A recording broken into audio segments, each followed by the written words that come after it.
Yun no? Kung paano ko niluto yan, tara mga ka-food trip, samahan nyo ako. First, timplahan lang muna natin ng salt and pepper yung ating pork belly. Yan, hugasan lang nating mabuti yung ating sigarilyas. Alam nyo ba kung bakit ginaganyan ko yung mantika? Wala lang, trip ko lang. Ito pala tips ko sa inyo mga ka-food trip. Bago tayo magprito, lagyan muna natin ng cornstarch yung mantika para hindi manikit yung ating mga piniprito.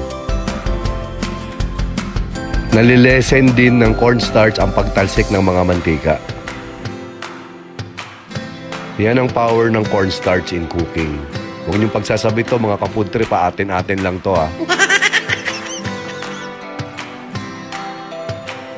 Yan, hugasan na rin natin yung ating boneless bangus dahil yan yung gagamitin natin panterno sa ating gulay. Punasan muna natin ang kitchen towel dahil alam naman nating lahat na matubig ang bangus. Yan, lagyan na rin natin ng pepper and salt.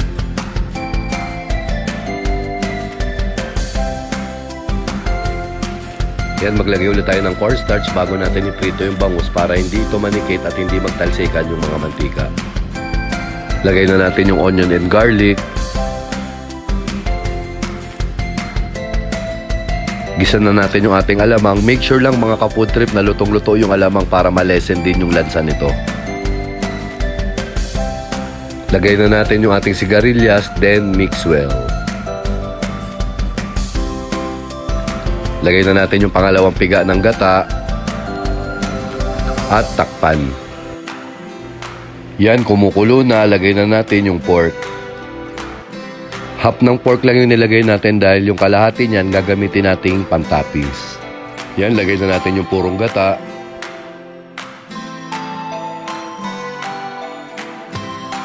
Siling haba, red chili, at paminta.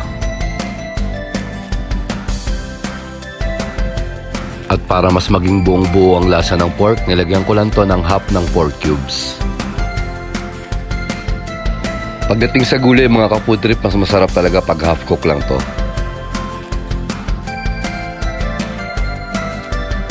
In about 15 to 20 seconds, luto na yan at pwede na nating iserve.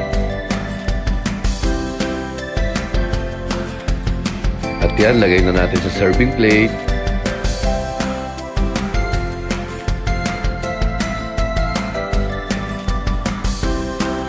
At eto na mga ka-food trip, ang aking version ng ginataang sigarilyas.